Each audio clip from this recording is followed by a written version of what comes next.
Hello 9th class students, my self Mrs Rajni Bhatia. पिछले video में कुछ बच्चों को मेरा नाम जानना था, तो अब से मैं हर वीडियो में अपना नाम जरूर बता दिया करूंगी। वैसे बच्चों, अगर आप मेरी वीडियोस को लाइक करते हैं तो आपको मेरा नाम याद रहना चाहिए। चलिए, jokes apart, let us start chapter 2 class 9th, polynomials. Polynomials क्या है? Polynomials are the expressions which are made up of terms only. ठीक, पॉलिनोमियल्स क्या होते हैं? वो एक्सप्रेशंस जो टर्म्स से मिलके बने हैं और इसके कुछ रूल्स होते हैं। पॉलिनोमियल वही होता है जिसमें नेगेटिव पावर ना आए। अच्छा, वेरिएबल्स क्या होते हैं? सबसे पहले वो समझिए। वेरिएबल्स क्या है? वेरिएबल्स वो टर्म्स हैं, वो कह लीजिए अल्फाबेट्स हैं जो हम अपने पॉलिनोमियल में यूज करते हैं। तो लाइक ए, बी, सी, आपने ऐसी टर्म्स देखी है ना, 2x, 5a, 10c, इस तरह की। तो जिसमें ये जो अल्फाबेट्स है इंग्लिश के, A, B, C, X, Y, Z, P, Q, R, these are the variables. Polynomial वो एक्सप्रेशन जो टर्म से मिलके बना है। वेरिएबल वन मतलब एक ही वेरिएबल चले, अगर वो x में है तो सारा x में ही हो, x, y, z, इस तरह की डिफरेंट टर्म्स ना हो। अगर y में है तो सारा y में हो, और ना तो उसकी डिग्री नेगेटिव होनी चाहिए। डिग्री मीन्स जो ये पावर्स हैं, जैसे ये x स्क्वायर लगा हुआ है, x क्यूब लगता है, तो ये नेगेटिव नहीं होना चाहिए और ना ही फ्रैक्शन में होना चाहिए। तो चलिए देखते हैं। First question, exercise 2.1, which of the following expressions are polynomials in one variable. पहले तो वो पॉलिनोमियल होना चाहिए और इन वन वेरिएबल होना चाहिए, and which are not. State the reason for your answer. तो देखिए, फर्स्ट है 4x square minus 3x plus 7। Now let's take a look at this. देखो, एक तो ये सारा x में जा रहा है, हमने चेक कर लिया। ये कांस्टेंट टर्म होती है, जो बिना वेरिएबल के होती है, ये कांस्टेंट टर्म होती है। तो उसके अलावा देखिए आप, x के अलावा इसमें और कोई वेरिएबल नहीं है, ना y है, ना a है, ना b है। तो yes, it is a polynomial of one variable, एक ही वेरिएबल है और x। और देखिए, पावर में कहीं भी नेगेटिव नहीं आ रहा, कहीं भी फ्रैक्शन नहीं आ रहा, तो ये यस है। बी पार्ट देखो, y स्क्वायर प्लस √2। अब आप कहेंगे कि मैम आपने तो कहा कि फ्रैक्शन नहीं आनी चाहिए, तो जब √2 को ऐसे लिखेंगे पावर में तो ये 1/2 आएगा। लेकिन बेटा, कांस्टेंट टर्म पे ये चल सकता है, वेरिएबल पे ये नहीं चल सकता। तो यस, ये भी y में है और एक ही वेरिएबल है और ये पॉलिनोमियल है। It is a variable of y और विद डिग्री 2। नेक्स्ट देखो, 3√t प्लस t√2। अब इसको जब हम लिखेंगे तो क्या लिखेंगे? जब इसको सिंपलेस्ट फॉर्म में लिखेंगे तो 3t के ऊपर रूट है, रूट खत्म करेंगे तो इट इज 1/2 प्लस t√2। तो नो, ये पॉलिनोमियल नहीं है, बिकॉज t को पावर क्या है? फ्रैक्शन में आ गई। तो मैंने अभी बोला था कि ना ही पावर फ्रैक्शन में होनी चाहिए, ना ही नेगेटिव में होनी चाहिए, as t has the power in fraction. Next, y plus 2y की पावर, ये हमारी एक्सप्रेशन जो लिखी हुई है वो ये है, y प्लस 2/y, जो आपकी बुक में गिवन है।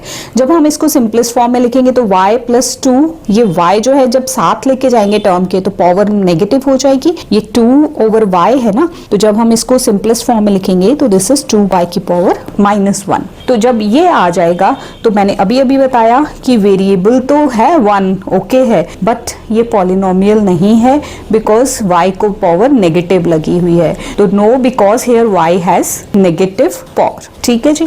नेक्स्ट, फिफ्थ पार्ट, x की पावर 10, y की पावर 3, t की पावर 5। अब यहाँ पावर्स जो हैं वो पॉजिटिव हैं, नो डाउट, बट वेरिएबल एक नहीं है। वेरिएबल x एक है, y दूसरा है, t तीसरा है, तो 3 वेरिएबल्स हो गए, वेरिएबल 1 नहीं हुआ। तो हमें क्वेश्चन में कहा गया था कि which of the following expressions are polynomials in one variable. तो ये 3 वेरिएबल्स हैं, so this is no, because it has more than 1 variable. साथ साथ आपको रीजन भी मेंशन करना है इसमें कि आप यस या नो क्यों कह रहे हैं, क्योंकि क्वेश्चन में गिवन है state reasons for your answer. So ये फर्स्ट क्वेश्चन था। नाउ सेकंड क्वेश्चन देखिए, look at the question number 2। Write the coefficients of X square in each of the following. अब स्टूडेंट्स, कोफिशिएंट क्या होते हैं? Coefficient होते हैं जो हमारा वेरिएबल होता है ना, उसके पहले जो नंबर्स लिखे होते हैं with their sign, they are called as the coefficients. जैसे कि अगर ये लिखा मैंने कोई एक्सप्रेशन 2y² + y + 10, इसमें अगर मुझे y² का कोफिशिएंट जानना है तो वो +2 है, y का कोफिशिएंट जानना है तो वो +1 है, और कांस्टेंट टर्म तो कांस्टेंट टर्म होती है, उसका कोफिशिएंट नहीं होता। तो देखिए क्वेश्चन है coefficients of x²। First part है 2 + x² + x। तो यहाँ x² का क्या कोफिशिएंट लिखा है, पहले मैंने इसको स्टैंडर्ड फॉर्म में लिख लिया। वैसे ये स्टैंडर्ड फॉर्म में हम इसलिए लिखते हैं क्योंकि सॉल्यूशंस इजी होते हैं, आप सीधा भी इसको लिख सकते हो। कोफिशिएंट ऑफ x² के आगे क्या लगा है, कुछ नंबर नहीं लगा, तो स्टूडेंट्स ये 0 नहीं है। बच्चे कई बार 0 बोल देते हैं, तो 0 नहीं होता, जहां पे कोई नंबर नहीं होता ना वहां पे 1 होता है। तो coefficient of x² is 1। Second part 2 - x² + x³। तो पहले स्टैंडर्ड फॉर्म में ले आइए, पहले x³ वाली टर्म, फिर x² वाली टर्म, फिर कांस्टेंट टर्म। यहाँ पे आपको x² का कोफिशिएंट क्या दिख रहा है, माइनस, और नंबर कोई नहीं है तो it means -1। Third π² π/2 x² + x। Coefficient of x², यहाँ देखिए कोफिशिएंट ऑफ x² क्या है, π/2, और यहाँ पे x² वाली टर्म ही नहीं है। फोर्थ पार्ट में x² की कोई टर्म नहीं है, तो इसको अगर x² फॉर्म में लिखेंगे तो क्या लिखेंगे, 0x² + √2x - 1। तो यहाँ x² का कोफिशिएंट क्या है, 0। जब वो टर्म प्रेजेंट ही नहीं है तो उसका कोफिशिएंट 0 होगा। Question number 3, give one example each of a binomial of degree 35 and a monomial of degree 100। अब आप 8th क्लास को रिकॉल कीजिए, बाइनोमियल कौन सा होता है, कौन सा पॉलिनोमियल बाइनोमियल कहलाता है जिसमें 2 टर्म्स होती हैं। मोनोमियल कौन सा कहलाता है जिसमें 1 टर्म होती है। ये हम 6th में भी पढ़ के आए, 7th में भी पढ़ के आए, 8th में भी पढ़ के आए। अब आप 9th में भी ये चीज पढ़ रहे हो, तो दिमाग में इसको फिक्स कर लो कि binomial polynomial containing 2 terms, monomial polynomial with 1 term, and trinomial polynomial with 3 terms। उसके ऊपर 4 terms 5 terms है, तो ये सारे polynomials कहलाते हैं।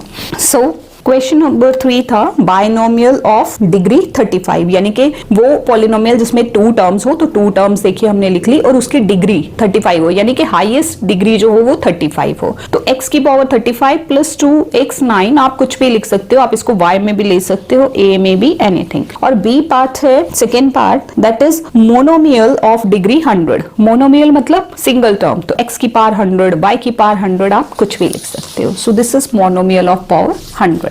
नेक्स्ट है fourth question, this is write the degree of each of the following polynomials. ये जो आपको पॉलिनोमियल्स दिए हैं 1 2 3 4 पार्ट्स, इनकी आपको डिग्री बतानी है। डिग्री क्या होती है, highest power is called degree. किसी में भी हाईएस्ट पावर जो है वो डिग्री है। तो ये देखिए ऑरल भी हो सकता है, 5x³ + 4x² + 7x। तो सबसे बड़ी पावर कौन सी है, 3, तो डिग्री इज 3। यहाँ सबसे बड़ी पावर क्या है, 2, तो डिग्री इज 2। यहाँ कोई पावर नहीं है तो मतलब 1, तो डिग्री इज 1। और ये पॉलिनोमियल यहाँ पे वेरिएबल ही नहीं है, तो this is polynomial of degree 0। तो देखिए ये लिखा मैंने आपके लिए, you can check degree 3, degree 2, degree 1 and degree 0। क्योंकि यहाँ पे वेरिएबल नहीं है, तो अगर इसको वेरिएबल में लिखना भी हो तो ऐसे ही लिखेंगे ना, x⁻0, तो it is degree 0। Fifth question, classify the following as linear, quadratic and cubic. Linear polynomial कौन सा होता है जिसकी डिग्री 1 होती है, क्वाड्रेटिक पॉलिनोमियल जिसकी डिग्री 2 होती है, क्यूबिक जिसकी डिग्री 3 होती है। तो डिग्री देख के हमने इनको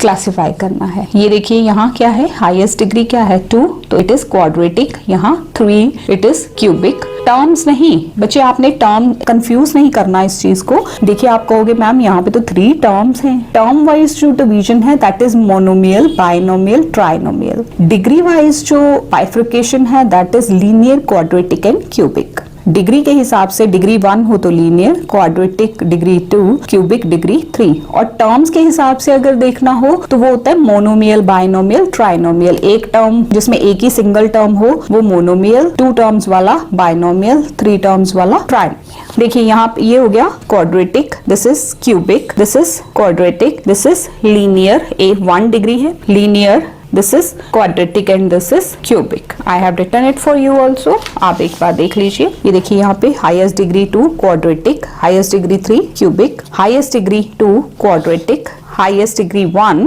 linear, highest degree 1 linear, highest degree 2 quadratic, ठीक है। और लास्ट है हाईएस्ट डिग्री 3, 7x³ है, तो it is cubic. So students, this is all about exercise 2.1 of chapter 2. I hope आपको ये समझ आ गया होगा. अगर कोई भी confusion होती है इससे related तो आप comments में हमें ज़रूर contact कीजिए. We will try to solve that. Thank you so much for watching this video. Thanks a lot.